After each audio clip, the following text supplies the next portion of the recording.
And let's begin. So this is the A. I'm Reg Clay. And Norman G. This is the A, where we talk about life in the theater and the theater of life. Yay! We have a fantastic guest. We have Jeffrey Lowe, and I was just saying I was looking at your Facebook thing. I gotta pull that up right now. But you're a writer. You're a director. I think you're working at TheaterWorks. Is that correct? Yeah, I am, I think, going on almost my third year as the casting director at TheaterWorks. Nice. Yeah, you're doing some fantastic work. And like I said, I was looking at there it is, Jeffrey. Filipino American playwright and director based in the Bay Area, a recipient of the 2014 Lehigh Weimers Emerging Artist Award. And in 2012, you were the Emerging Artist Laureate at the Arts Council Silicon Valley in TBA Directors Titan Award. So you've done some amazing things, man. Oh, thank you.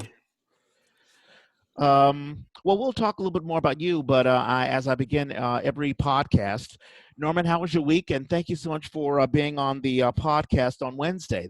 Wednesday was a great night. It was a full week. I started off with a protest that I ended up I didn't know it was going to be a march. We get there and then they're speaking, and I had already made arrangements to meet somebody else, so I start walking. I look behind me and they're like 3 blocks behind me. So I've got these motorcycle cops passing me, blocking off intersections as I'm walking back to get to my car. So that was the way the week started. And then yesterday, I finished up my class with I was doing a playwriting class with third graders. Mm. And so I got Dave Garrett to come in from Each One Reach One to be one of my actors, to be my only guest actor. And he and I and the teacher traded off roles reading the work that the kids had written. So I was happy to see that project finally come together. Third graders was a challenge. Yeah, especially online, right?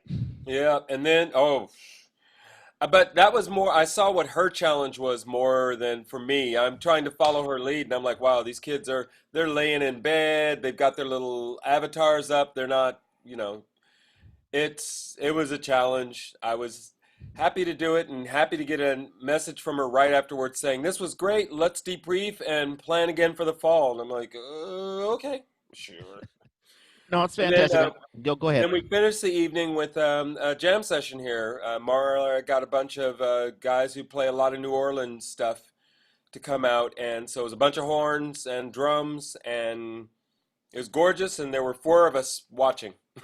Nice, very, very nice. I'm glad to see people we're in so much chaos, whether it be COVID-19 or the protests. I'm glad that people are finding creative ways of getting their energies out in a positive way. And I'm glad that, kids are being, like the classes, it keeps their mind off of other things. And art, that's the work to be done with art. So that's fantastic. And Jeffrey, you had a birthday, you May 22nd, I think, right? Yes. Yeah. So happy post birthday, and I think you had I guess a Zoom birthday bash. Yeah. We had myself and a bunch of other artists, actually mostly Bay Area, but all over the country, and even the ones from other parts of the country. Most of them had Bay Area roots or Bay Area ties. We put together a night of storytelling, not really plays, not really films. We called them digital stories. We did 7 of them, and I tried to sort of have instead of just a birthday party on Zoom with some friends, I tried to create a community event where we can both just be together and also raise some money for some theater organizations.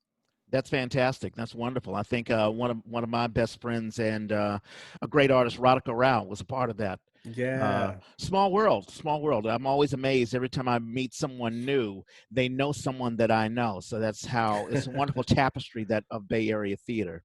So that's fantastic. How did the two of you know each other?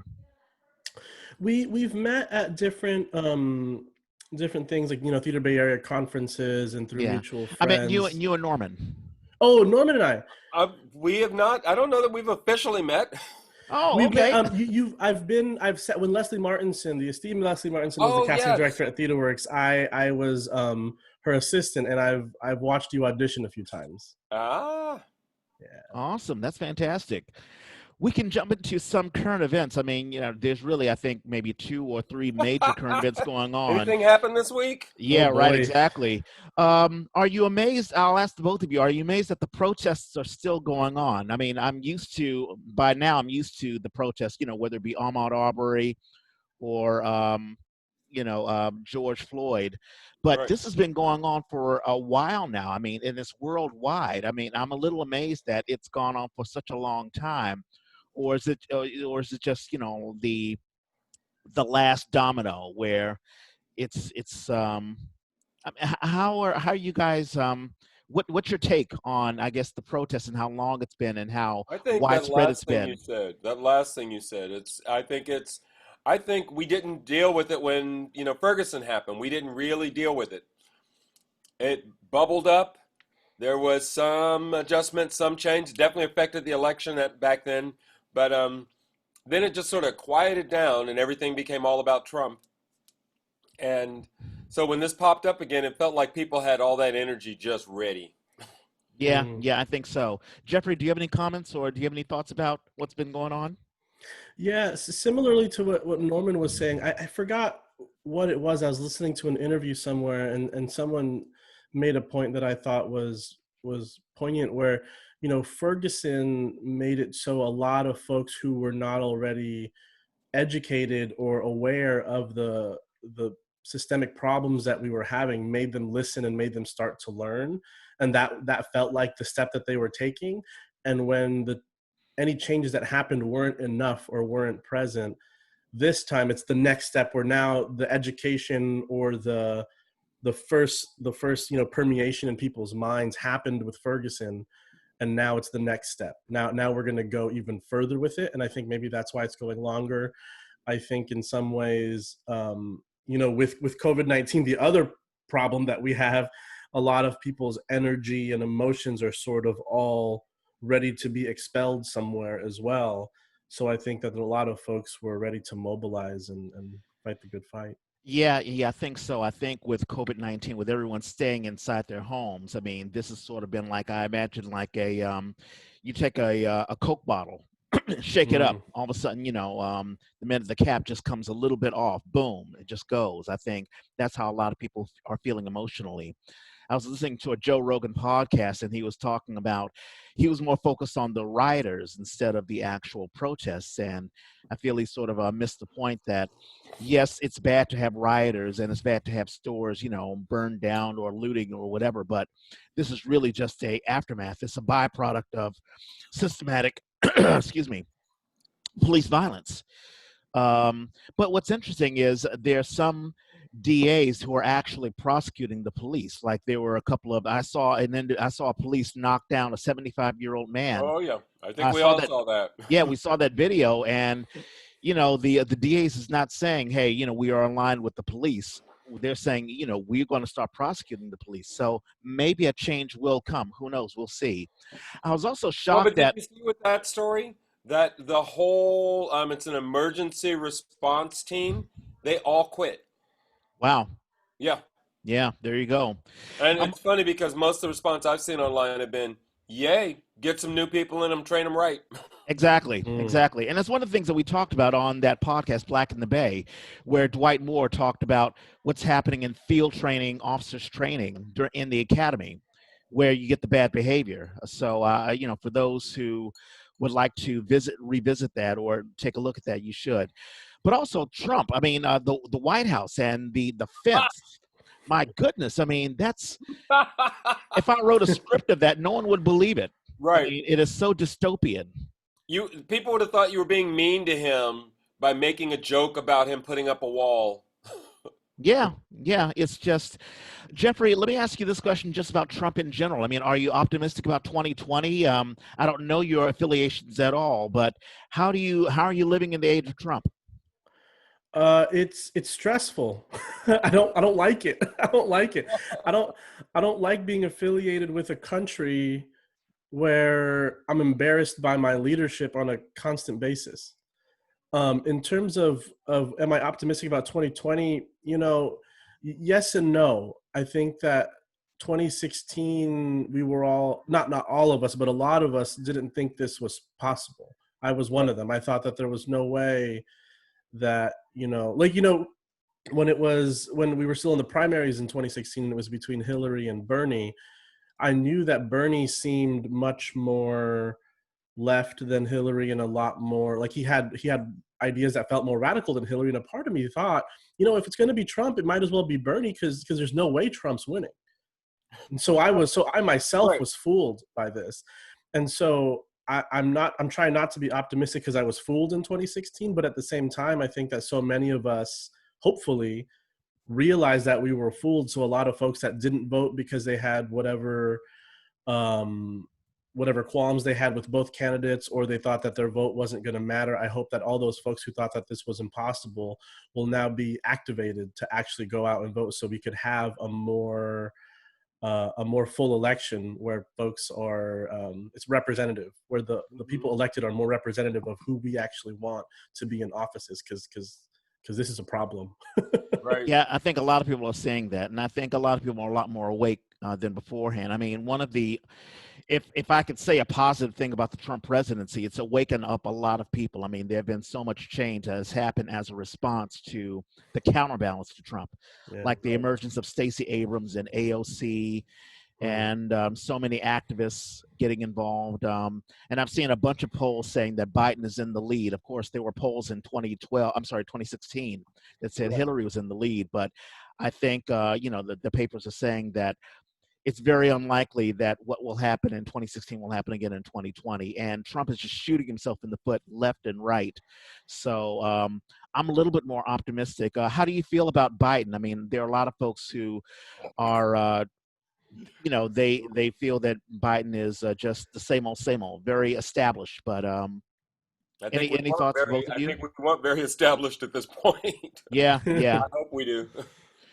I And hear I you. think I think Biden could put some good people around him. I think that's the hope too, right? Where Trump is putting his family members, his lawyer, his personal whatever all around him. The hope is that Biden can put some smart people around him, because of the fact that we know that it's not just one person. It's a collaboration. We're going to talk about theater in a bit, That's and exactly right. it's not just a good director, not just a good script, not just one good actor that's going to make a good play. So Hmm. hopefully we could make that work. Yeah, you're absolutely right. It takes a coalition. And also, this is a good time to transition to Jeffrey Lowe. So are you? Give us an origin story. Were you born and raised here in the Bay Area? Yeah, born and raised in San Jose, California. Yay! I lived there up until like last year, where I moved, 10 minutes north to Campbell. So I'm pretty much in San Jose still. I went to study both journalism and theater in Southern California at UC Irvine in Orange County, and then very Oh, quickly moved back to the Bay Area. And what's funny is, um, my girlfriend at the time, who I went to college with, she came up to the Bay to do an internship at TheaterWorks, and she was an assistant stage manager for one of their shows. And she heard that they had lost a soundboard operator, a crew member, and they needed someone. And I was still in Southern California. I had to take one more class to finish school, and I had expected to just sort of mess around for the summer and just enjoy the fact that I had just finished college. But this opportunity came, and at the same time, my grandfather on my dad's side passed away, who lived in the Philippines. And I had called my dad. I knew I had this opportunity to come up and work on this piece as a crew member. And I remember calling my dad, who doesn't say much, and I said, "Hey, do you want me to come home?" And my dad, who usually would be like, "No, just do whatever you want, like do whatever." But the way I really knew that he wasn't doing well with the passing of my grandfather, who lived in the Philippines, he was like, "Yeah, you should come home." So immediately, I called TheaterWorks. I said, "Yeah, I'll be there," and I drove up. I quit my job. I packed up and I moved back home. hmm. And I worked. And my very first day moving back in the Bay Area, I was a sound mixer at TheaterWorks. And then sort of the origin story of how I bumped into the artistic side of things, going back to Leslie Martinson. She was in the lobby of the New Works Festival that I was there for, and I introduced myself to her because I heard her speaking to different cast members in the green room. We were doing a musical called Red Clay, which was a musical about the moments leading up to Rosa Parks staying seated on the bus. Wow. Mm-hmm. And she was speaking to different cast members, and she had mentioned that she was going to be directing a show called Superior Donuts by Tracy Letts, which that production ended up having Howard Swain, Lance Gardner, Julia Brothers, Michael Asbury, just an amazing local cast. Mm-hmm. And I ran into her and I said, hey, I heard that you were doing this show, and I love Tracy Letts. I haven't read that play before, but I'm the new sound guy, but I studied playwriting and directing at school. And, you know, if you need anyone who could help you out or assist you in any way, I'd love to do that. And Leslie, being the kind person that she is, she said, you know, just give me your information and we'll see what can happen. And I ended up being able to be her assistant director on that show, which started a beautiful partnership with her and a beautiful partnership with TheaterWorks, and I've been able to sort of stick around and learn from there. Wow, that's fantastic. I wanted to Cool. ask what started you, why did you get involved in playwriting? Well, I the sad admission I have to make is the only reason I ended up in theater in the first place was my junior year in high school. I just had a crush on a girl who was acting in the school plays, and she like passed me a flyer and she said, "Hey, you should audition for this play," and I was like, "I should audition for this play. You're right." Hey, it's a great way to get girls. Yeah. and then I ended up joining the theater class, and then the next year the drama teacher that year, he told everyone that the seniors in the class were going to write and direct a one-act play for the lower classmen, the freshmen and sophomores. And initially, you know, when I was doing theater and I was, you know, I only acted in high school. That was the only time I ever acted. And at that point, I only viewed it as, you know, for fun, for a hobby, because I had a crush on a girl. But then when I got this class assignment to write a play, you know, in hindsight, it was like this angsty teen play that you would imagine any, you know, 17-year-old would write. But at the time, I realized the strength of storytelling. I started to get the beginnings of the feeling of what it means to feel representation and to get your heart and soul out on the page. And what happened was, the thing that I wrote, a lot of the students said that they really related to it. And so I saw how powerful it was. And then I went to college and I thought I was only going to do journalism. And then the theater bug kept coming back. So I ended up double majoring in theater, and I was working on stuff from there. But yeah, that's how it all started. Girl? No, actually, I ended up dating that girl for a while, and we went to college together. It's the same girl. We're not dating anymore, but those first 3 stories was the same person. Nice. So you went to UC Irvine, right? Yeah. Yeah. Was it playwriting then that you studied, or was it something else? There wasn't an official playwriting emphasis, so there was only one playwriting class that I did take, but there was a directing emphasis that I did take there. And what I ended up doing was I was directing shows that I wrote, was what I was doing mostly. I see. You know, we had, I think 2 episodes ago, we interviewed Mallory Samara, another Philippine-American artist, and she also has it's a mix between her being involved in theater and also in journalism. And you have a bit of a journalism background as well. Yeah. Can you talk about the correlation between, because when I think about playwriting, I think about research. You know, what am I going to write about? Who am I going to write about? What's the background behind it? And all of that stuff. So how do you combine the two, if you do? You know, it's interesting. The way I ended up in storytelling was sort of the combination, where I thought that for me, at the time, I thought journalism was sort of a feasible career. It seemed like a logical way to have a career using words. And I thought that I was either going to tell stories about community members and sort of uplift stories that way, or I was going to write about sports, one of the two. Yeah. But then when I discovered theater, I realized that there was another power to creatively telling stories of people's communities in a fictional way that was also going to be just as powerful, just as impactful, but I found it a little bit more fun. So for me, there's a lot of reading that goes into it. You know, a few years ago at Theater First, I wrote a solo show about Larry Itliong, who was sort of leader A2 of the Delano Grape Strike alongside Yeah, Cesar Chavez. yeah. And doing the research there and watching the documentaries and just sort of taking the notes in that was a lot of fun and really impactful for me to learn about him, learn more about him. And then what ended up happening was, as I was watching videos of him, I realized, I'm like, oh, I know this guy.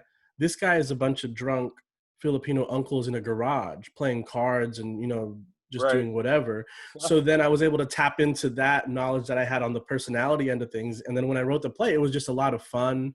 We were able to make something that was really cool. So I think that for me, it's the trying to be as truthful as possible in the storytelling, trying to represent stories and people as much as possible, but also having a good time and being entertaining as Wow, much as now that's possible. very cool. I did have a couple of questions, but I didn't want to ignore Norman. Did you have any questions, Norman? No, no, no. I'm loving the way this is flowing. Yeah, no, because I noticed. So you wrote a play, Writing Fragments, Home, Mm-hmm.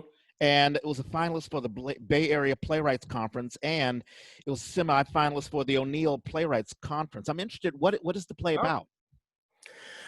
That play, that was one of the early plays that I wrote post college, and it was a semi autobiographical play about a playwright who is essentially overcoming writer's block and trying and he rage quits his job at a bookstore, and he ends up having to move back home with his mom, and it's a coming of age story about how he he learns more about his parents' history, and he actually listens about that and listens about why and how they immigrated from the Philippines to America, and he realized that that was sort of the key to unlocking the types of stories he wanted to tell.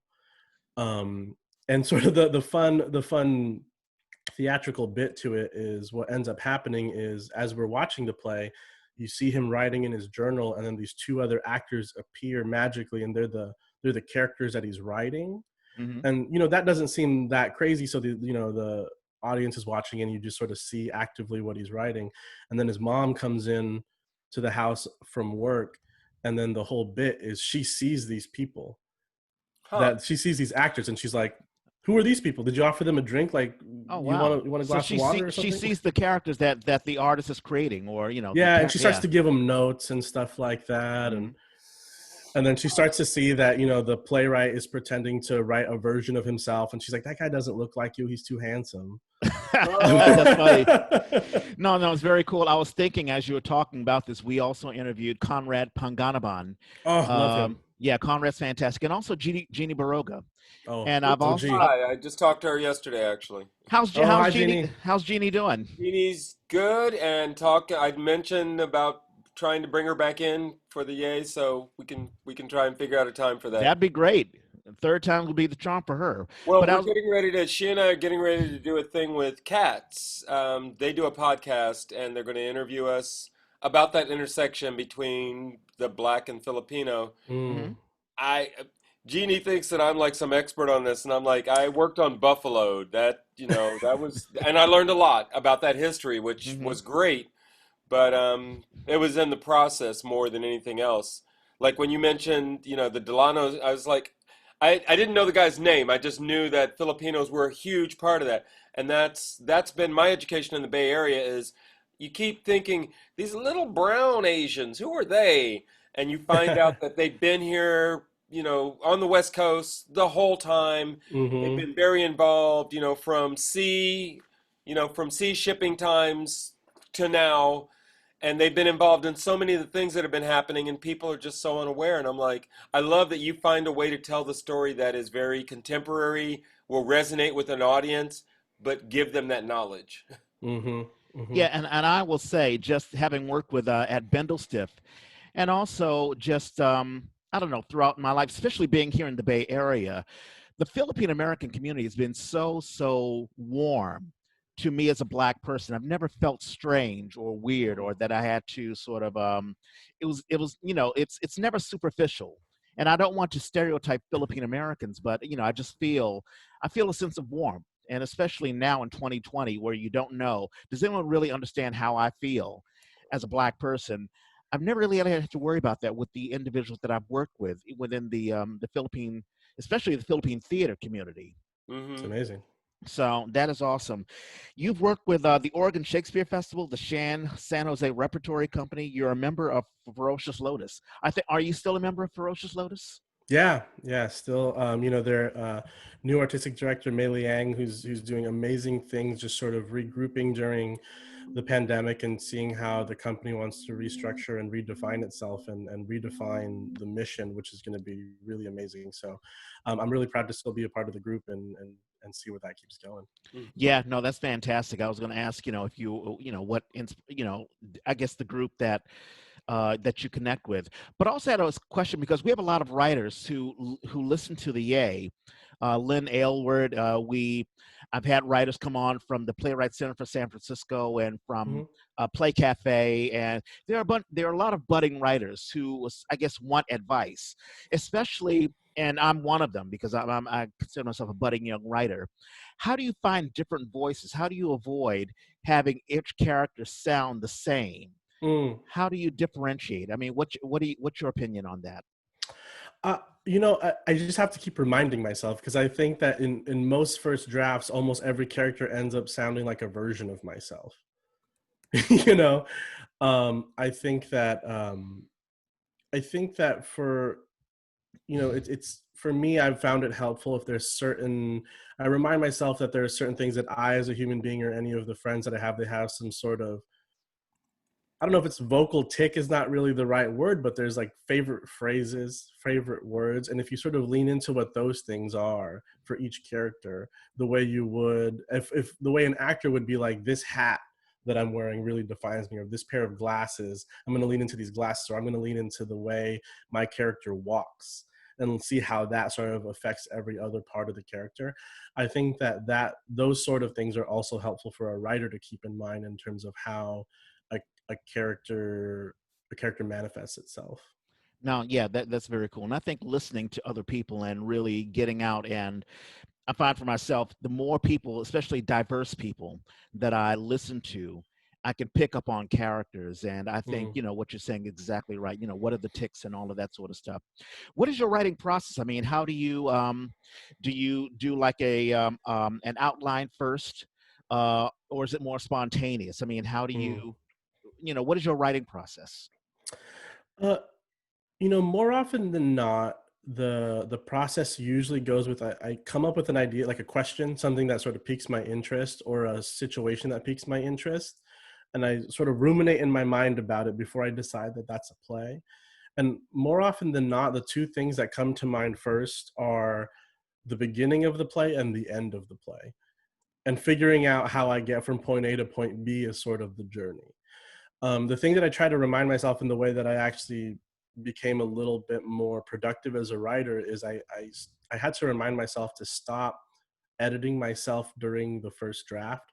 Like, you'll edit yourself eventually. You're I'm not famous, so no one's gonna be putting my first draft on a big stage, so I don't have to worry about it.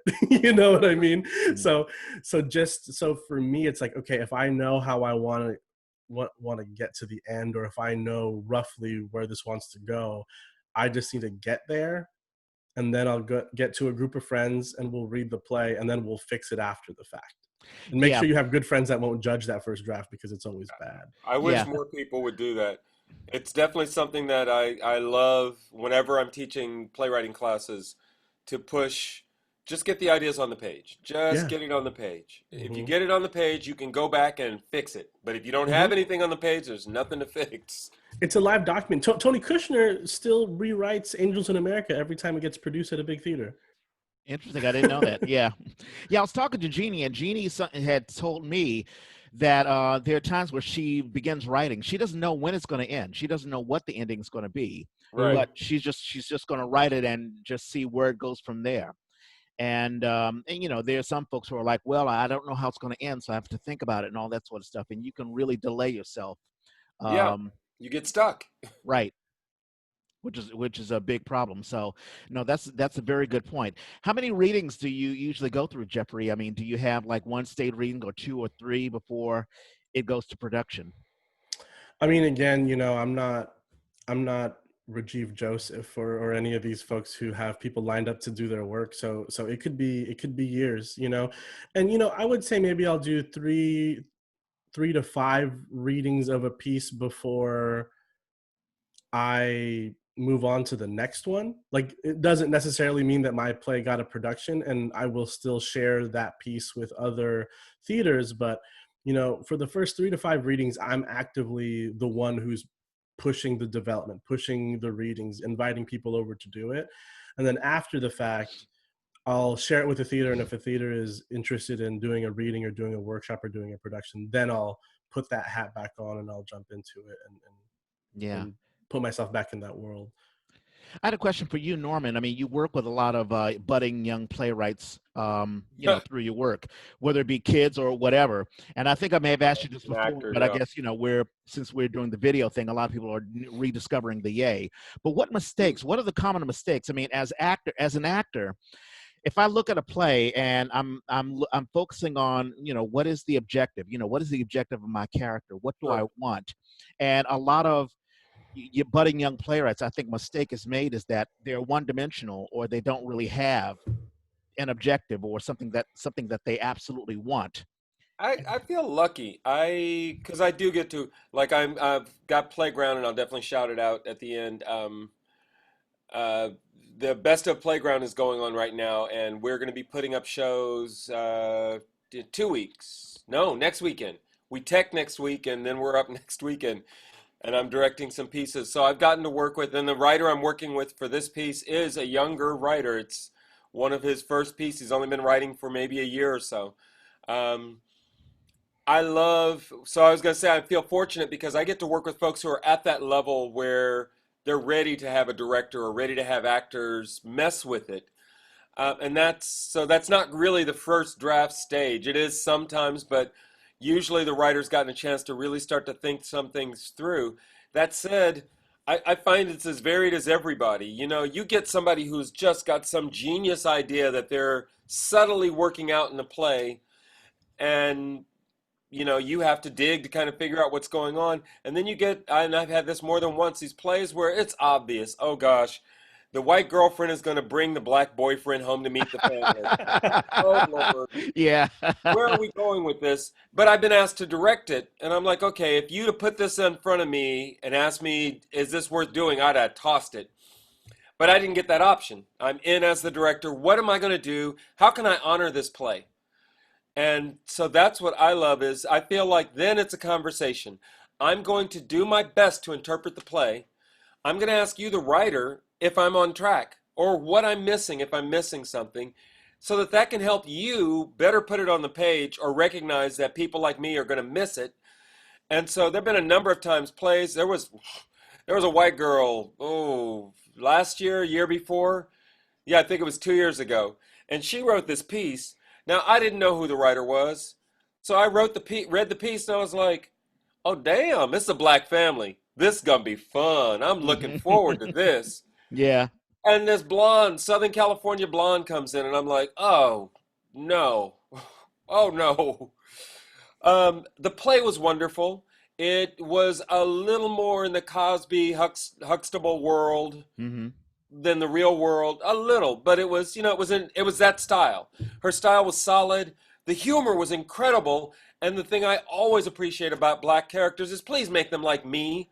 Don't make them from the ghetto. Don't make them talk like they ain't never done nothing.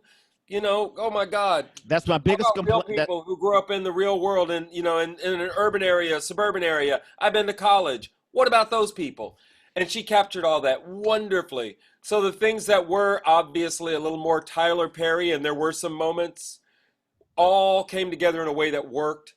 I was like, wow, I would have been so judgmental about this if I hadn't just been handed the script and told, you're directing this. No, you're absolutely right, and that's my biggest complaint as a black actor, where you get these caricatures, and usually from someone who really doesn't speak to black people or whatever, and it's all very cliched. All they know is TV, yeah. Yeah, exactly, and that's one thing. A writer can only reflect what they have inside of them. So the No, this more, woman knew something. I don't know how, but I think more than anything, the play, you really could have taken that play and made it any ethnicity. And that was amazing writing to me that you could, because we've all got that. It was the drunk mother-in-law, Hmm. and the play kept jumping back and forth in time. So when we first meet her, she is lit. She can barely stand. The next time we meet her is the first time she enters the story where she hasn't had a drink and she says she's not drinking tonight. And you hear that in the first scene. So you're automatically set up with, well, then how does she end up getting so drunk? And then she had to go back and forth as because the play kept jumping. So the actress had to monitor where how drunk the character was at any particular moment. And all that information was there. The playwright had done an amazing job of structuring all that. I'm like, oh my God, thank you. Mm. Excellent. Yeah. And yeah, and that's very important. You know, the seeds that you place in the beginning of the play has to track. Tracking, I think working with Susan Evans, she talks about tracking all the time. Oh yeah. Uh, so so before I get into a question with Jeffrey, there was an article that I read this week. It's called One Time Woman. I forget what the site is, but Oh, I think it's Pam Grier. Pam Grier had written an oh, article, but she talks about in the opening segment of Eulogy, a second season. So I guess this was a television show that's off the air. But in any case, the character is an individual who is teaching a a playwriting. She's teaching an acting class, and she's working with actors who are working with really bad scripts. I mean, just horrible scripts. But this is what she tells the her students. She says, "Okay, so when he says I'm not perfect, what is that? Why does he say that? Because this is shitty writing. That's why. That's the only reason. But look, most of the work you're going to be given as actors is going to be shitty writing. Do you think you're going to walk out of here and get a job doing a Tarantino monologue, like straight out of the gate? No.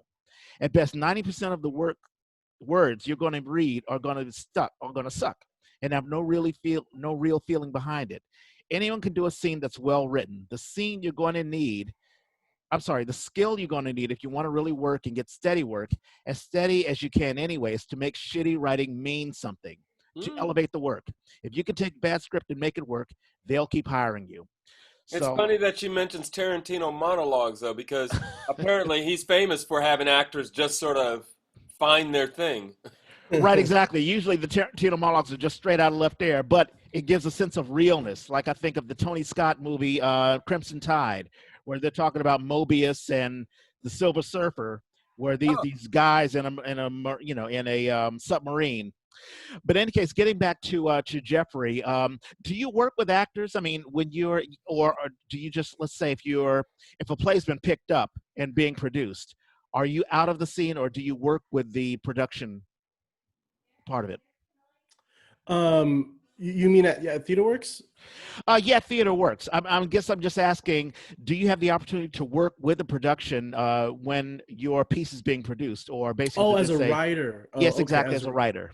Yeah, what tends to happen is through the first or second production of a play, I try to stick around if I get to. And what's funny is as a director myself, when I'm not directing my own play, which I tend to not do anymore, I get really I try to be overly mindful of overstepping my bounds as the writer. I think because of the fact that I'm also a director, I get worried that I don't know when I'm accidentally directing the play for the director. So I'm very, very careful to give my notes to the director. And if I need to be insistent, I'll be insistent, but I will never give a note to an actor straight up unless the director asks me, you know. But in terms of the casting process, I'll be pretty insistent on my opinions of things. But yeah, no, I try to let the director direct, and any thoughts that I have or any rewrites I have, I'll be working with the director on that. Just because it's hard on actors to have a lot of people that they have to listen to, oh yeah. Yeah. and if nothing else, I want to make sure that any production that I'm a part of, be it as a writer, a director, a producer, casting director, or anything, what's most important is that all of the artists, especially the actors, feel like they are in a room where they are in the best position to succeed. Yeah, that makes sense. And of course, you don't want to step on anyone's toes. I mean, you want to be respectful for the director. Um, Jeannie Baroga, she told me a story where she had submitted a play and it was being produced on the East Coast. And she went to the East Coast and she was mortified. She was just upset with how they treated the play because I guess Mm. they had totally distorted what message she was bringing. Does that worry you at all? I mean, do you treat your play as if it were a child? And are you overly concerned with how people treat it? Yes and no. I've had people change drastically the line reading or even the line of like the end of a play that just changed the entire meaning of an entire play, and it's really upsetting. But I try to, like anything in life, I just remind myself there's only so much you can do. I can't be in the room for every single, if all goes well in our lives, our plays get to be done all the time. And Shakespeare couldn't be at every rehearsal for every time his shows have been done. Yeah, And so yeah, exactly. you just sort of have to accept that that's going to happen sometimes, but hopefully if your words have enough depth and your words have enough richness to it, the power will be apparent, and what the best version of it is going to be apparent as well. So you've been pretty happy with the shows that your plays have been produced. They've all been treated with the respect that you'd want it to be. Almost all of them. Oh, I tell think tell you'd us be tell us lucky. what I happened. think you'd be lucky if that were true. Right. Well, there was some, I have some plays that are produced by groups that have folks that are pretty new to being in theaters. So the expectation level is different, but sometimes they'll make a choice that could be disappointing. Like I mentioned before, I had this play where the whole point of the end of the play was that everybody sort of ended ended the story in a place of disappointment, Mm-hmm. and the director just, I don't know, couldn't cope with that because maybe his life has been just only great, and he sort of changed the last couple of Oh words. goodness, yeah. And I showed up at opening night and I was like, What?" And I thought that maybe the actor, forgot the line or something, and I'll forgive that any day. And the director was like, "Oh, I hope you didn't mind that I did that." And I was like, "Oh, that was you?" Oh goodness. See, I And always wonder so, about yeah. I always wonder why can't a director, someone call you and say, "Hey, listen, making this change," especially if it's words. yeah, Uh, yeah. And they knew and I was showing up. right. I Right. told them. They set aside a ticket for me. Yeah, so I always wonder about that. Well, that's good. That's good. Trying to think of I had a question. Oh, I'm sorry, the business. There are a lot of playwrights who they're very good artistically writing a play, but they know nothing about promoting themselves Mm.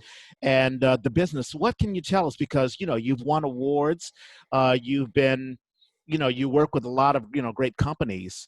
What advice do you have as far as promoting yourself? I try to, there's a lot of reasons to be frustrated or not like social media, but I try to just, if you're doing something that you're proud of, share it and let people know, because that can only help. And in terms of playwriting, I think that it's, you know, playwriting and act, any part of our business really, but I can identify with the playwriting side of things. There's a lot of gatekeepers, and Right. there's a lot of writers who unfortunately really believe in their work, but they feel like they have to wait for a gatekeeper to say yes. And I would say try to invest your time and energy, and if you can, your money, into just producing something yourself. And I forget who said this. It might be Bill Murray has this great quote. I think it's Bill Murray, and it's you know be be so great that people have to notice.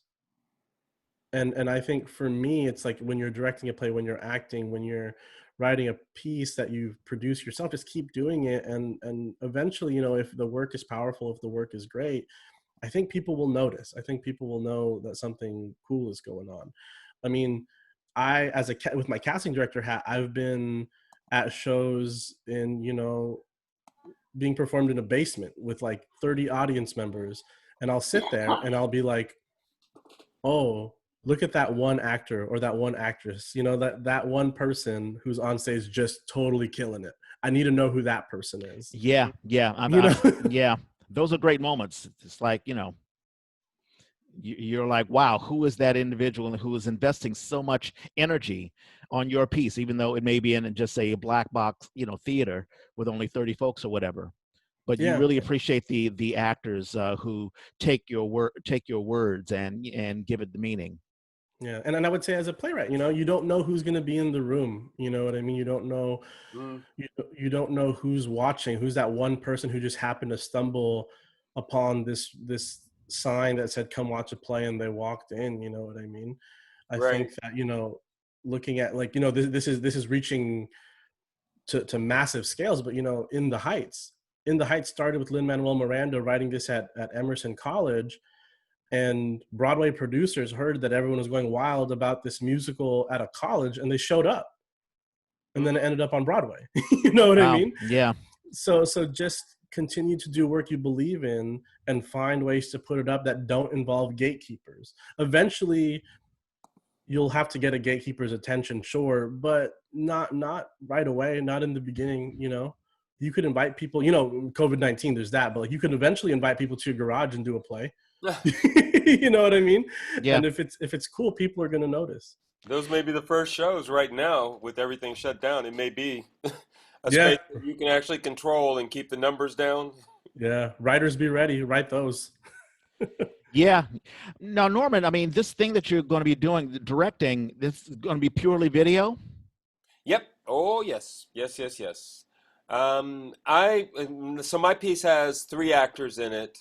And we figured out how to set it up so that they don't need to be in the same space. I know some people have been asked. I did a thing with Shots about a month ago where there were two couples that were involved, and so the other person was able to interact in the space. But I don't have that issue at all. And what I know, some of the people have been asked if you have somebody who's there with you who might be able to help on the technical side, you know, like if you want to turn off your camera, you know, because your character exits or something and you're not standing right there. Um, but yeah, I don't have any of those issues. We're doing the whole thing remote. They've done, you know, it's a big thing.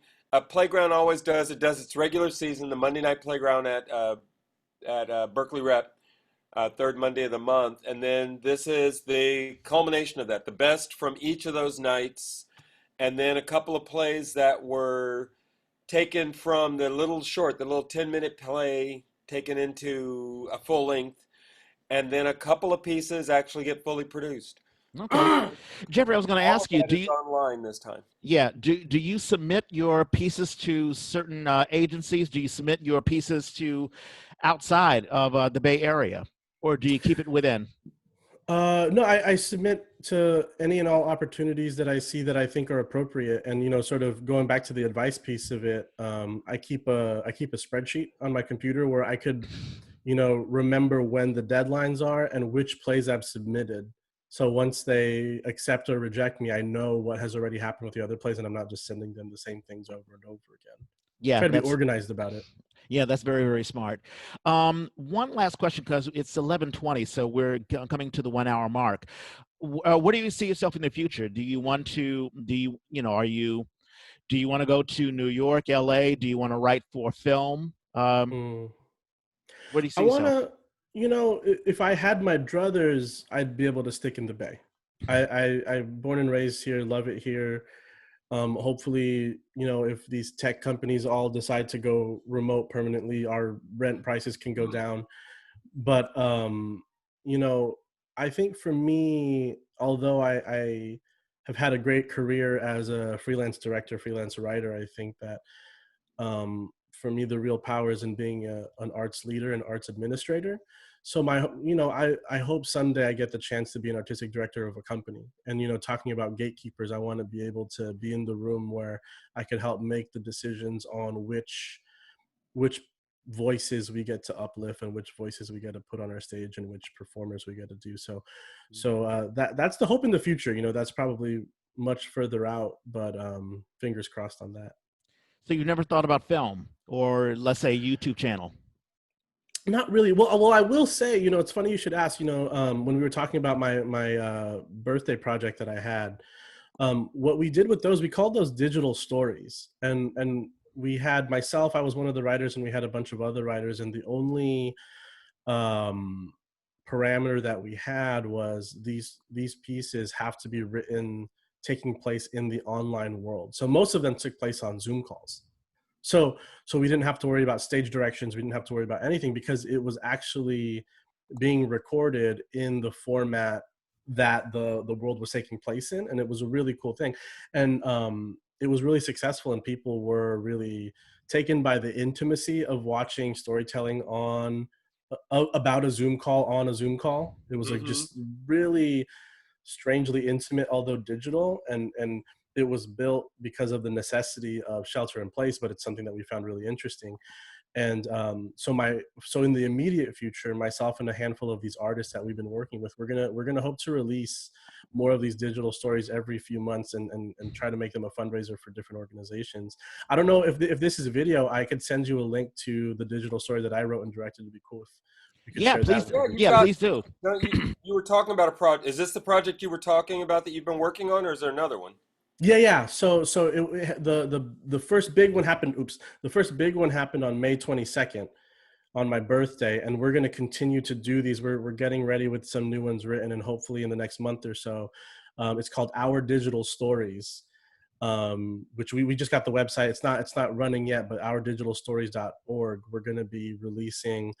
It's going to be like 2 to 3, 10 to 15 minute digital stories, you know, stories that are told either about people on web chat or YouTube, like just like interacting with these digital mediums. Like we'll just see where our creativity lands. And we're also going to have like poetry guests, musical guests, DJs, nice. anything. And we're going to just find different service organizations and arts organizations to uplift and be like, hey, just check out the work that they're doing.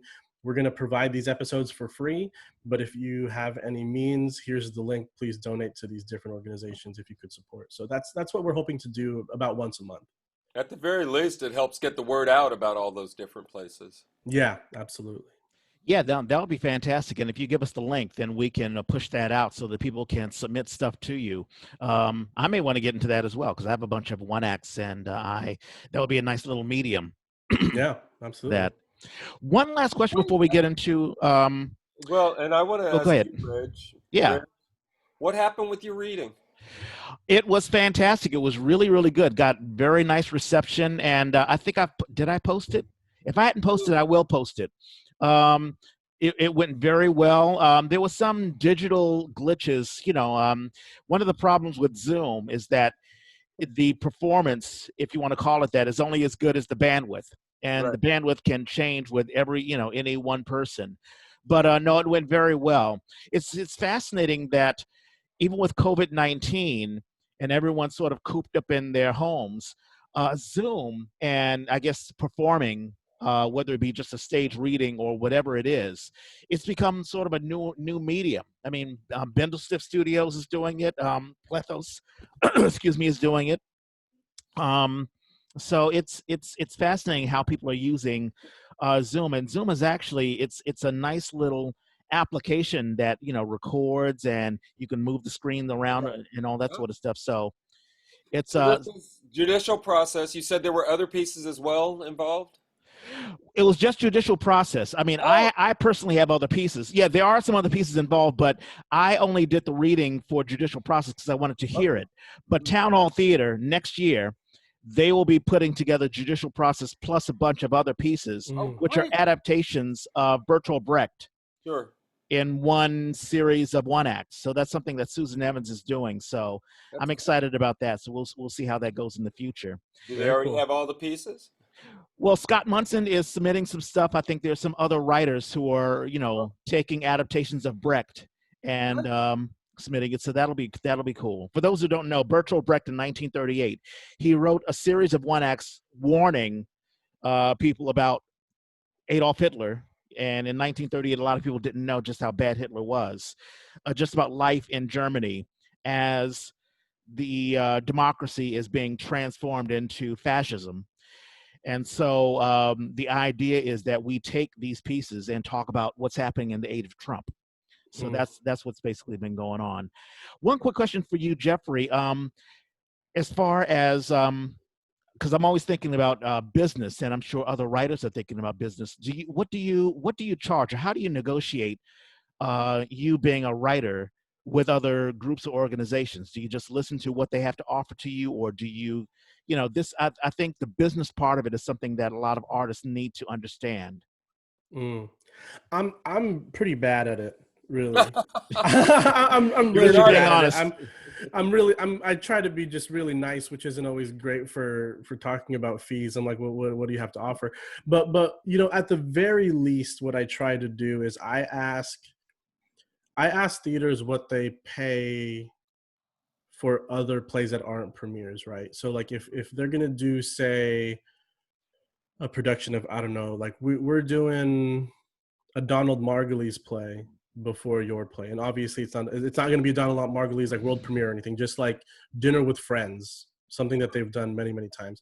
I'll always start with what did the publishing house charge you guys for that show, Right. and then I use that as a starting point, and I try to be mindful of, a world premiere, there's other funding opportunities, so theaters are really interested in world premieres. But Right. also I try to understand that world premieres from playwrights that aren't wildly successful, wildly famous playwrights, that's a financial risk for the theater. So I try to be mindful.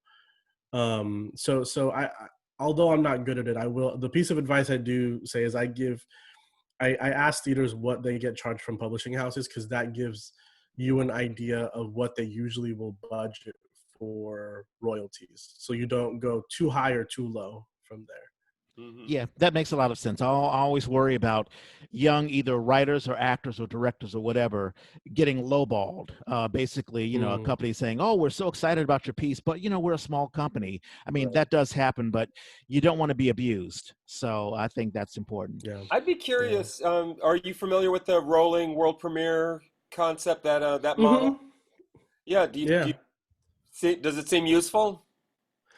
I think it's useful in different ways. Like I think it's useful where like I think that for a lot of people, the fun of saying that they're a part of a world premiere for their theater company plus the funding, I think that's very useful. Right. And I think it's especially useful for the models where the theater companies all go in on bringing the playwright to their rehearsal room so the playwright can continue to revise and develop the play. I think those models are the most useful, because otherwise it's really just in name only. But yeah. But whatever you got to do to get more funding, I'm not mad. Yeah. Well, and I know like CentralWorks uses it, and it seems like it's a way for them to tap into new material. It seems to, they say you can actually take advantage of, because I think you've got like a year or something to commit to your project.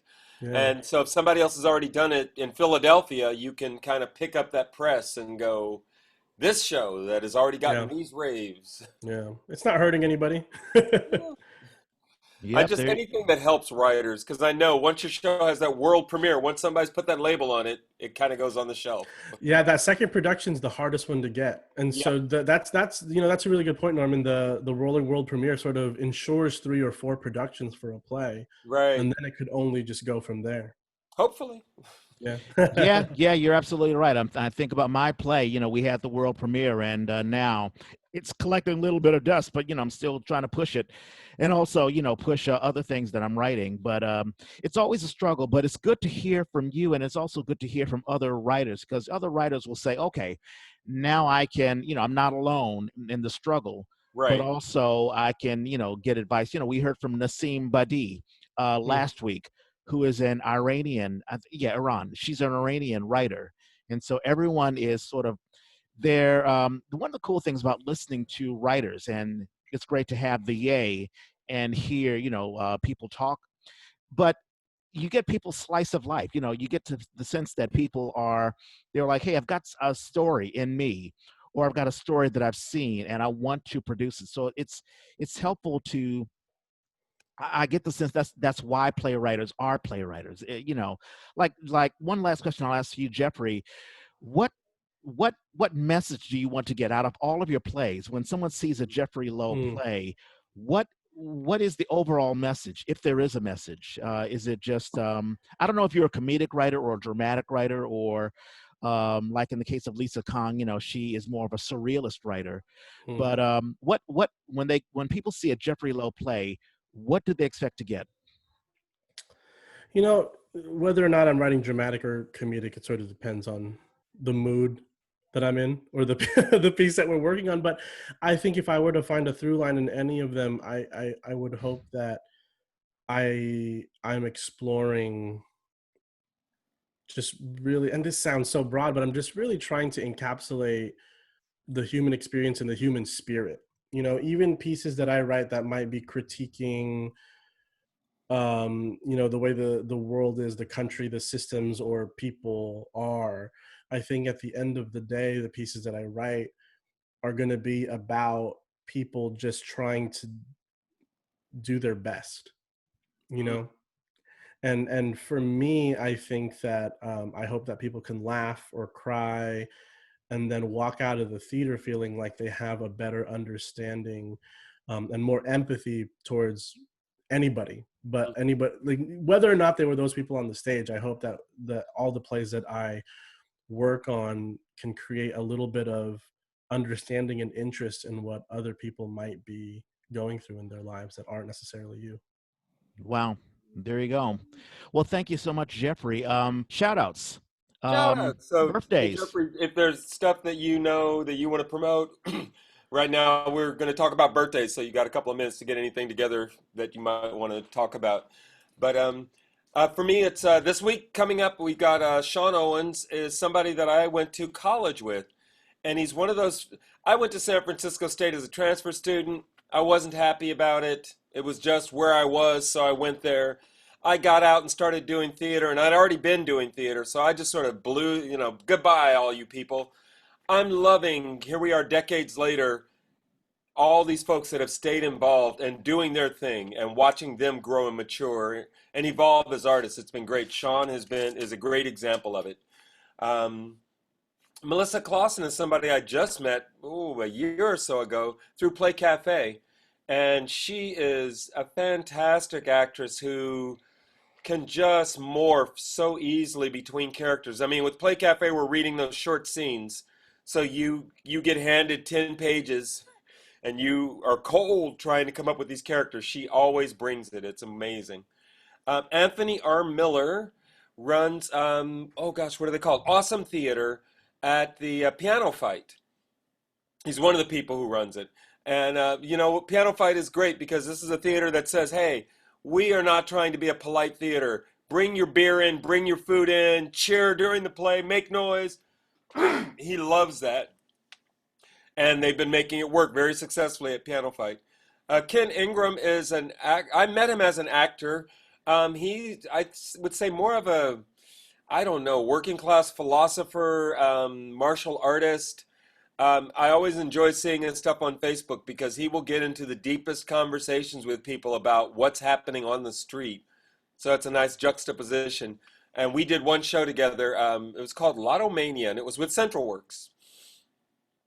Larry Craighill is somebody that I know from high school, and he lives here in the Bay Area. I think he hasn't done any theater since high school, but he came in as the penultimate blonde surfer boy, long blonde hair, gorgeous guy, and he just retired from his job like a couple of years ago, doing the regional parks here. So when you go on a trail in the regional parks, you can thank my buddy Larry. All right. Robin Sonnen runs or used to run the Each One Reach One organization that takes playwriting into juvenile detention facilities and other places, but largely that. And that organization has married with another place called the Success Center in San Francisco, which does a lot more outreach to the community. And that's just it's sort of become the umbrella organization for Each One Reach One. But this was Robin's baby. She made it come to life.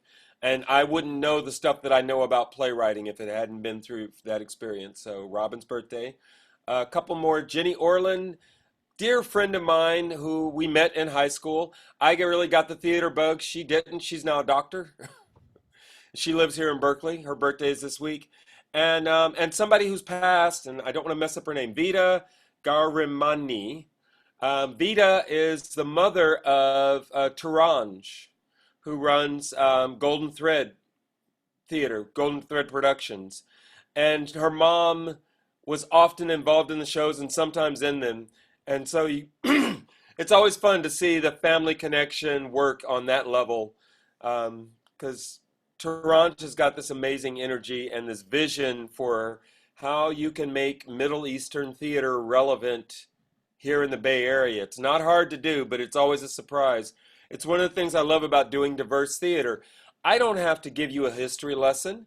I just have to know the history that I want to share with you and then bring it to you in a form that communicates to you.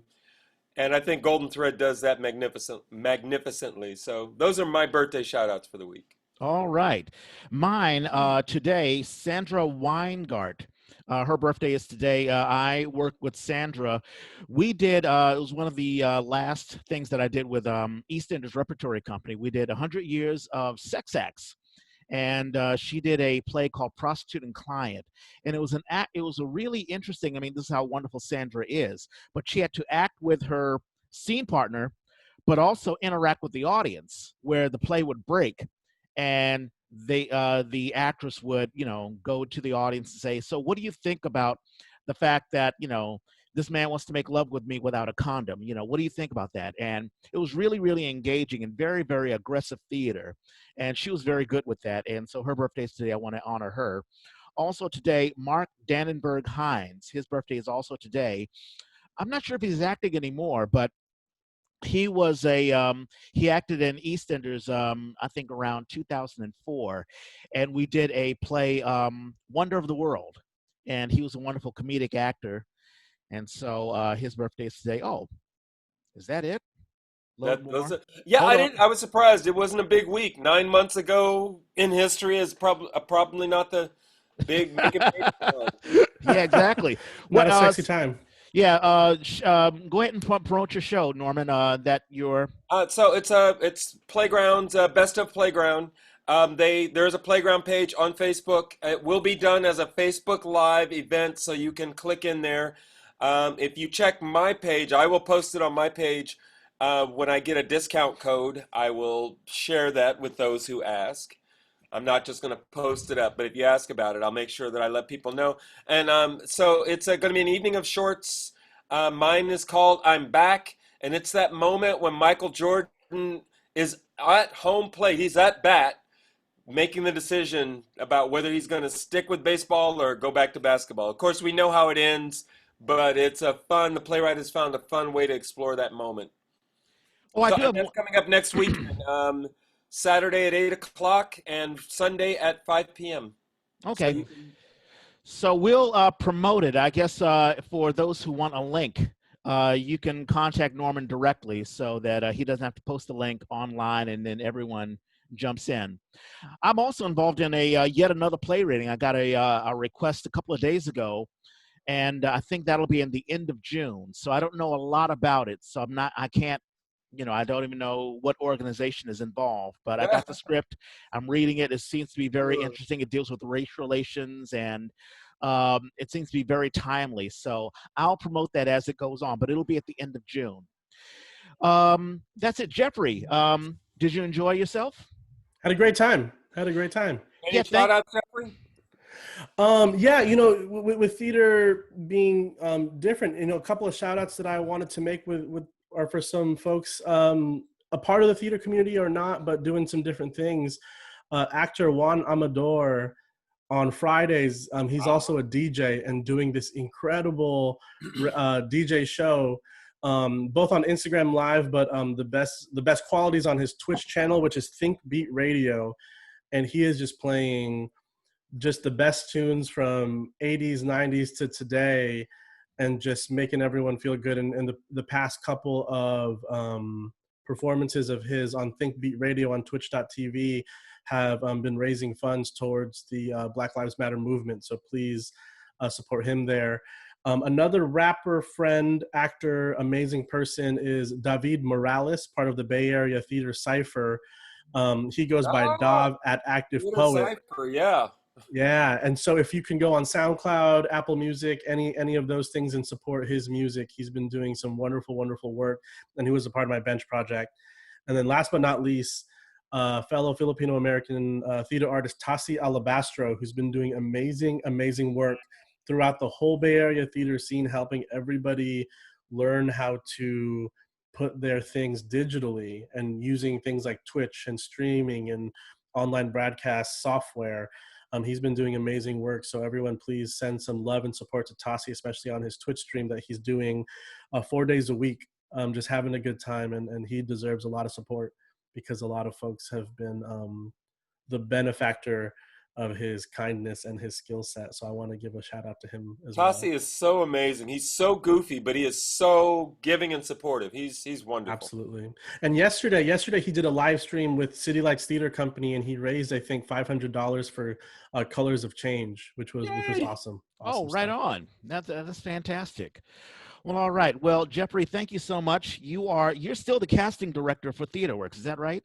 Yes. All right. So, any actors who are looking to get into TheaterWorks, or you want to know what new shows, may not be this year, but next year, Jeffrey Lowe is the person that you should contact, and we'll have your information. But you've done some fantastic stuff, Jeffrey. So, I just commend you, and, the best of luck in your future. Thank you. Thank you for having me. All right. So for those who are watching, of course, we'll post this on YouTube. But for audio folks, this is a podcast, and you can listen to it on any podcast that you listen to, your Apple Podcast app, that purple app that you have on your phone. Also, for Android users, you can use the SoundCloud app, or just go on soundcloud.com. Really, any app that you listen to your podcast. It can be Spotify. We're on that too. The Yay was created by theater people for theater people. If you have a show you want to advertise, or if you just want to advertise yourself, let us know. Hit us up on Twitter, Facebook, Instagram, Snapchat. I'm at Reg Space Clay. And I'm at Who's Your Hoosier. How about you, Jeffrey? Do you have a Twitter or Instagram account? Yeah, both of them are at They Call Me J-Lo. They Call Me J-Lo. All right. So hit up Jeffrey Lowe, and that's it. Have a wonderful weekend, guys. And as we always say, Norman, we gotta find a better sign-off. And we are out. Thank you. Thank you. Thank you for having me. Thank you.